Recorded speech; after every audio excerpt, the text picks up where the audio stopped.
உலகம் இன்று ஓர் அழிவின் விளிம்பில் தள்ளப்பட்டுள்ளது. மத்திய கிழக்கில் ஆரம்பமான போர் இன்று இந்திய பெருங்கடல் வரை வந்துவிட்டது. ஈரானுக்கு எதிரான போரில் தற்காப்பு தாக்குதலுக்கு தனது விமானப்படை தளங்களை பயன்படுத்தி கொள்ள அமெரிக்கா இஸ்ரேலுக்கு பிரிட்டன் அனுமதி அளித்துள்ள நிலையில் ஈரானுக்கு பிற நாடுகளிடமிருந்து என்ன ஆதரவு கிடைக்கும் என்பதுதான் இன்று அனைவரின் பார்வையாகவும் உள்ளது. ரஷ்யா மற்றும் சீனா ஆகிய இரு நாடுகளும் ஈரானுடன் வலுவான இராஜாங்க, வர்த்தக மற்றும் இராணுவ தொடர்புகளை இருக்கின்றது. ஆனால் சமீபத்திய மோதல் அவர்கள் ஈரானுக்கு இவ்வளவு தூரம் ஆதரவு அளிப்பார்கள் என்பதை கவனத்தில் கொள்ள வேண்டிய கட்டாயத்தில் இந்த உலகம் தள்ளிவிட்டது. ஈரான் ஒரு வாரத்திற்கு மேலாக தாக்கப்படும் நிலையில் ரஷ்யா, சீனா என்ன செய்கின்றன? இந்த கேள்வி மட்டும்தான் இன்றைக்கு உலகம் முழுவதும் எழும்பியுள்ளது. ஈரான் மீதான அமெரிக்க இஸ்ரேல் தாக்குதலுக்கு ரஷ்யாவின் எதிர்வினை உரத்த குரலிலும் அதே நேரத்தில் அளவானதாகவும் உள்ளது. தனது கோபம் மற்றும் ஈரானுக்கு ஆதரவை வெளிப்படுத்தும் அதே வேளையில் இந்த மோதலில் ரஷ்யாவை நேரடியாக இழுத்துவிடும் நகர்வுகளை அந்நாடு கவனமுடன் தவிர்த்து வருகின்றது. அமெரிக்கா மற்றும் ஈரான் இடையே பேச்சுவார்த்தை நடைபெற்ற பிறகும் கூட நிலைமை மோசமடைந்தது, ஆழ்ந்த ஏமாற்றத்தை தந்ததாக ரஷ்யா செய்தி தொடர்பாளர்கள் தெரிவித்து வருகின்றனர். ரஷ்யாவினுடைய அதிகாரப்பூர்வமான அறிக்கையாக இது காணப்பட்டது. ஈரானிய தலைமை மற்றும் இந்த மோதல்கள் பாதிக்கப்பட்டுள்ள வளைகுடா நாடுகளுடன் ரஷ்யா தொடர்ந்தும் தொடர்பில் இருப்பதாக அவர்கள் கூறுகின்றனர். இதனை ஈரானுக்கு எதிரான அமெரிக்கா மற்றும் இஸ்ரேலின் தூண்டப்படாத ஆக்கிரமிப்பு என குறிப்பிடும் ரஷ்யா, அமெரிக்காவுக்கு எதிரான வலுவான மறைமுக ஆதரவை கொடுத்து வரும் அதே நிலையில் ஈரானுக்கு நேரடியான இராஜ்யாங்க ரீதியிலான இராணுவ நடவடிக்கைகளையும் இராணுவ ஆதரவையும் ரஷ்யா கொடுக்க மறுத்துள்ளது. ஆனால் ஒரு மறைமுக ஆதரவையும் ரஷ்யாவினுடைய ஆயுதங்களையும் கொடுத்து வரும் அதே நிலையில் ஈரானின் அதி உயர் தலைவர் அயத்துல்லா அலி கமேனி கொல்லப்பட்டதற்கு ஈரானின் அதிபர் மசூத் பெசஸ்கியனுடன் ஞாயிறு அன்று ரஷ்ய அதிபர் விளாடிமிர் புட்டின் தனது இரங்கலை தெரிவித்தார். இதனை மனித நெறி மற்றும் சர்வதேச சட்டமீறல் என்று அவர் குறிப்பிட்டிருந்தார்.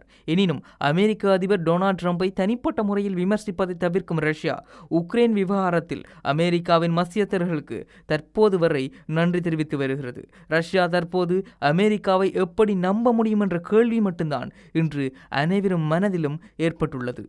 இந்த கேள்விக்கு பதிலளித்த பொஸ்கோவ், ரஷ்யா முதலாவதாகவும் முதன்மையாகவும் தன்னை மட்டுமே நம்பி இருக்கும் என்றும் தனது சொந்த நலன்களை பாதுகாக்கும் என்றும் தெரிவித்தார். ரஷ்யாவின் உக்ரைன் படையெடுப்புக்கு பிறகு ட்ரோன் சப்ளை தொடங்கி மேற்கத்திய பொருளாதார தடைகளை தவிர்ப்பதற்கான வழிகளை உருவாக்குவதில் உதவியது ரஷ்யாவின் நெருங்கிய கூட்டாளியான ஈரான். அந்நாட்டுக்கான ரஷ்யாவின் ஆதரவு வெறும் பேரளவில் இருப்பதையோ, அந்நாட்டுக்கான நலன்களை மனதில் கொண்டுதான் ரஷ்யா செயற்படுகின்றதோ என்ற கேள்வி அனைவரின் மனதிலும் எழும்பியுள்ளது. மனித உரிமைகளை விடவும் அரசின் உரிமைகளே மிகவும் முக்கியமானது மற்றும் உள்நாட்டின் அரசுக்கு அளவு கடந்த அதிகாரம் என்பதை அடிப்படையாக கொண்ட ரஷ்யாவின் பன்முறை ஒழுங்கிற்கு ஈரான் பொருத்தமானதாக இருக்கின்றது.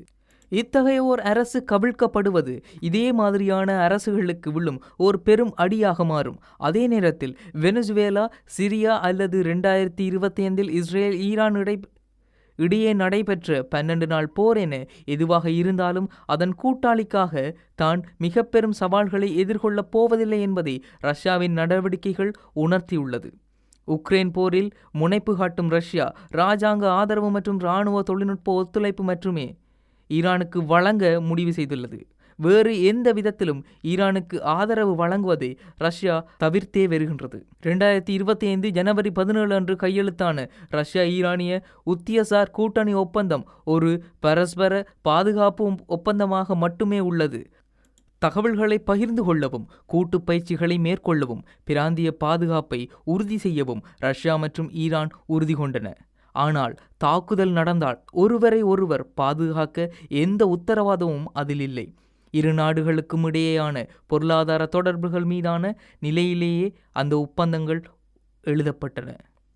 பிப்ரவரி மாதம் ஃபைனான்சியல் டைம் செய்தித்தாள் வெளியிட்ட செய்தியின்படி 500 மில்லியன் யூரோ மதிப்புள்ள வெவ்ரோமேன் சிறிய வான் பாதுகாப்பு அமைப்புகளை ஈரானுக்கு வழங்க முக்கியமான ஒப்பந்தம் ஒன்றை ரஷ்யா மேற்கொண்டுள்ளது. ஈரான் ஏற்கனவே ஜாக் 130 பயிற்சி விமானங்கள், MJ-28 தாக்குதல் ஹெலிகாப்டர்கள் ரஷ்யாவிடமிருந்து பெற்றுள்ளது.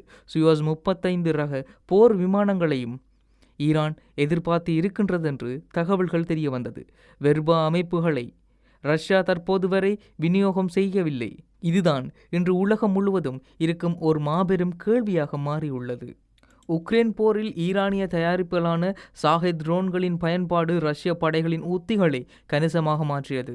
ஆனால் கடந்த ஆண்டு ரஷ்யா தனது சொந்த ட்ரோன் தயாரிப்புகளை விரிவுபடுத்தி ஈரானிய ஆயுதங்கள் மீதான சார்பை குறைத்துவிட்டது. ரஷ்யாவை பொறுத்தவரை ஈரான் வீழ்ந்துவிட அனுமதிக்க முடியாத அளவிற்கு முக்கியமானது, அதே வேளையில் சண்டையிடுகிற அளவிற்கு முக்கியமானது அல்ல. இந்த கணக்கு கூட மாறலாம். ஆனால் இப்போது வரை ரஷ்யாவின் தலையீடு என்பது வெறும் வார்த்தைகளுடன் நின்றுவிட்டது. கமேனியினுடைய மரணத்துக்கு பிறகு ஈரானில் ஒரு ஆட்சி மாற்றம் ஏற்படும், அரசியல் மாற்றம் ஏற்படும் என்பதே அமெரிக்காவினதும் இஸ்ரேலினதும் கணக்காக இருந்தது. ஆனால் அந்த கணக்கு எல்லாவற்றையும் தாண்டி ஈரான் இன்று வரை அமெரிக்காவுடனும் இஸ்ரேலுடனும் ஒரு போரை மேற்கொண்டுதான் வருகின்றது. அமெரிக்காவிற்கு எதிரான போரில் ஈரான் இன்று வரை தாக்கு பிடித்து கொண்டுதான் இருக்கின்றது. இதைத்தான் ரஷ்யாவும் சீனாவும் விரும்புகின்றது. அமெரிக்காவின் ஒட்டுமொத்த பொருளாதாரத்தையும் அமெரிக்காவினுடைய கணிசமான பொருளாதார பங்கை ஈரானது இந்த போரில் செலவழிக்க வேண்டும் என்று ரஷ்யாவும் சீனாவும் நினைத்து வருகின்றது. அதெல்லாவற்றையும் கடந்து ரஷ்யாவினுடையதும் சீனாவினுடையும் ஒட்டுமொத்த ஆதரவும் ஈரானுக்கு இருக்கும் பொழுதிலும் ரஷ்யாவும் சீனாவும் நேரடியான போரில் இறங்காவிட்டாலும் ஈரானை பயன்படுத்தி ஒரு ஆகப்பெரும் போரை நடத்த விரும்புகின்றது. இதனால் அமெரிக்காவினுடைய பொருளாதாரத்தில் ஓர் அடியை விழுத்த வேண்டுமென்றதே சீனாவிற்கும் ரஷ்யாவிற்கும் தேவையாக மாறி நிற்கின்றது. இந்த போர் அடுத்த கட்ட ஓர் உலகப் போருக்கு செல்லுமா என்ற கேள்விக்கான பதில் எவருக்கும் தெரியவில்லை. ஏனென்றால் இந்த போரில் என்ன வேண்டுமென்றாலும் நடக்கலாம் என்ற சூழலில் இந்த போர் நடந்து கொண்டிருக்கின்றது. இன்றைக்கு ஈரானுக்கு மேலான தாக்குதல்கள் அதிகரித்திருந்தாலும் இஸ்ரேலுக்கு மேலான தாக்குதல்களை ஈரான் அதிகரித்து வருகின்றது. அதெல்லாவற்றையும் கடந்து ஈரானுக்கான ஆதரவை வழங்குவதற்கு சீனா மற்றும் ரஷ்யா இருக்கின்றது. சீனா மற்றும் ரஷ்யாவை பொறுத்தவரை இந்த போரை நீண்ட காலம் நீடிக்க வைக்க வேண்டும். அந்த போரில் கிடைக்கக்கூடிய விளைவுகளாக அமெரிக்காவினுடைய பொருளாதாரம் நலிவடைய வேண்டும். இதுதான் சீனாவினுடையதும் ரஷ்யாவினுடையதும் எண்ணமாக காணப்படுகின்றது. இதெல்லாவற்றையும் கடந்து இந்த போருக்கான ஒட்டுமொத்த ஆயுதங்களையும் சீனா வழங்க தயாராக உள்ளது. அதெல்லாவற்றையும் கடந்து இந்த போர் அடுத்த கட்டம் எப்படி மாறப்போகுதுன்ற கேள்வி மட்டும்தான் இன்றைக்கு அனைவருடைய மனதிலும் பற்றி கொண்டிருக்கு.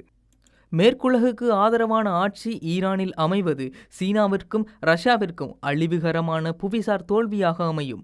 ஏனெனில் ஈரான் எண்ணெய் மட்டுமே சீனாவினது ஒட்டுமொத்த தேவையாக காணப்படுகின்றது. அரசியல் ரீதியாகவே அமெரிக்காவுக்கு வலுவான எதிர்வினையாகவும் ஈரான் காணப்படுகின்றது. பிரிக்ஸ் மற்றும் ஹாங்காய் ஒத்துழைப்பு அமைப்புகளில் உறுப்பினராக ஈரான் மாறியுள்ளது. இப்பொழுது கேள்வி ஒன்றுதான், ரஷ்யாவை பொறுத்தவரை சீனாவை பொறுத்தவரை ஈரான் ஒரு வலுவான கூட்டாளியாக இருந்தாலும் அவர்கள் நேரடியாக போரில் இறங்க தயங்குகின்றனர். ஒருவேளை இந்த போரில் ரஷ்யாவும் சீனாவும் இறங்கினால் என்னவாக போன்றது? இது ஒரு அடுத்த கட்ட உலகப் போரிற்கு வித்திடுமா? அதெல்லாவற்றையும் கடந்து இந்த போர் இன்று இந்திய பெருங்கடல் வரை வந்துவிட்டது. இது என்ன விளைவுகளை ஏற்படுத்த போகின்றது? இதனால் கிடைக்கக்கூடிய விளைவுகள் உலக மக்களுக்கு எதை கற்றுக் கொடுக்க போகின்றது? பொறுத்திருந்து பார்ப்போம்.